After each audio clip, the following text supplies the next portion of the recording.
I'm Jerry Hesch, a manual therapist, orthopedic manual physical therapist.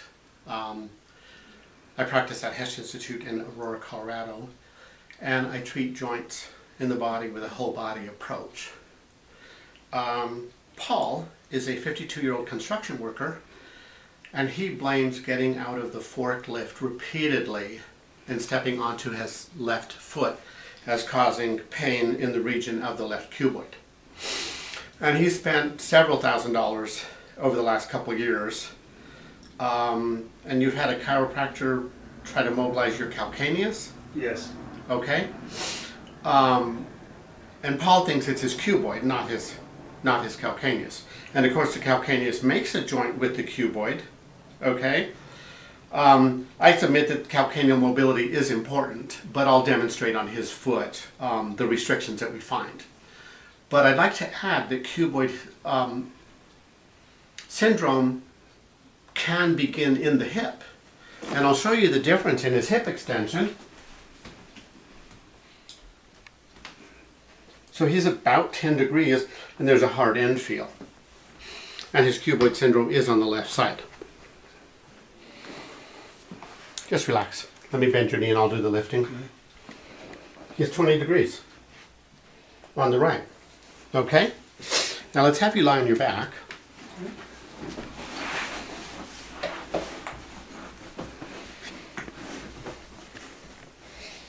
And I always test internal rotation in supine with the legs extended. You can also test it in other positions, but I would never not test it in this direction. So I just roll the leg in, and you can see that he's about 20 degrees of internal rotation, and then it comes to a stop. Now I'm going to add a little thrust, and you can see there is additional movement available. That's called a soft end feel.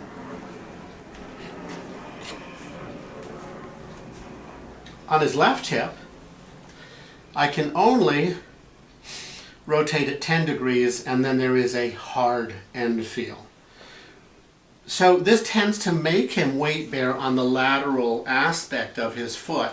And when he walks, it's subtle, but you do see that left foot pointed out about 5 degrees. So we definitely want to increase his hip extension, and we want to increase his hip rotation. Okay? So now let's focus on the foot and ankle. So you can come over here and you'll be able to get a better view. So I'll go ahead and take your sock off.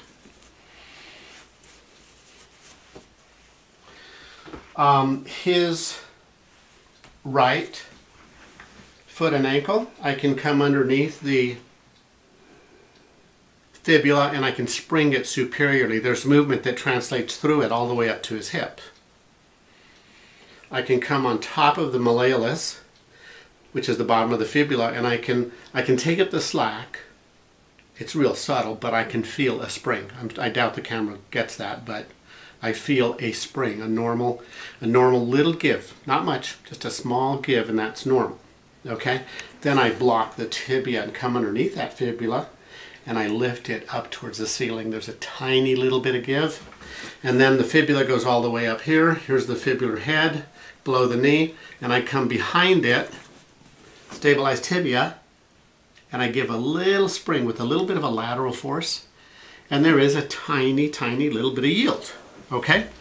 On his symptomatic side, I come underneath the malleolus, and there's no give.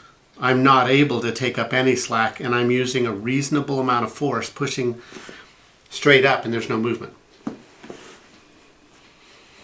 Now I'm on the front of that malleolus, and try as I may using a fair amount of force, there's no give there. I come underneath that malleolus, there's no forward mobility.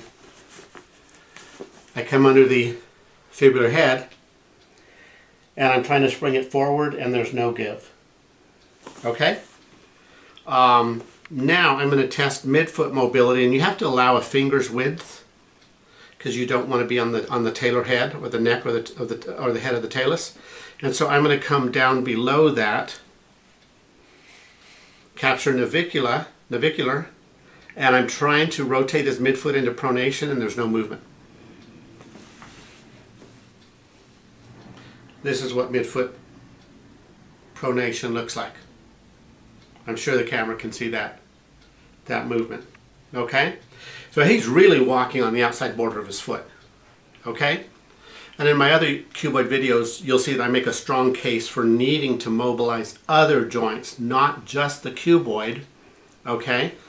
Now, the fifth metatarsal has good up and down mobility, and I can spring it forward, and the cuboid is right behind it. There is no cuboid mobility. I'm trying to pull it downward. I'm trying to go down and up, and there's no movement. Okay? And now I'm going to capture his heel, but I'll demonstrate on this side first. I can stabilize the tibia and fibula, and I can rotate externally. Now I'm not blocking the ankle. You could squeeze the malleoli, and now this is only subtalar motion, but I tend to test both together. They work together functionally. And then this one, no movement.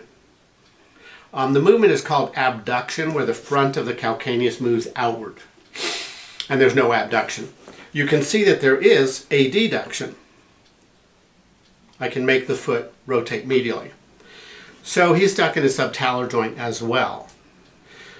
So we have much to work with, and much to teach him how to self-manage.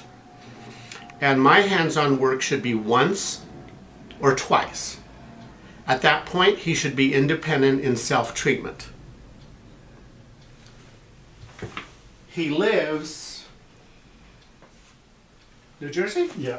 Yeah. Yep. So he's out here for a week to visit his brother.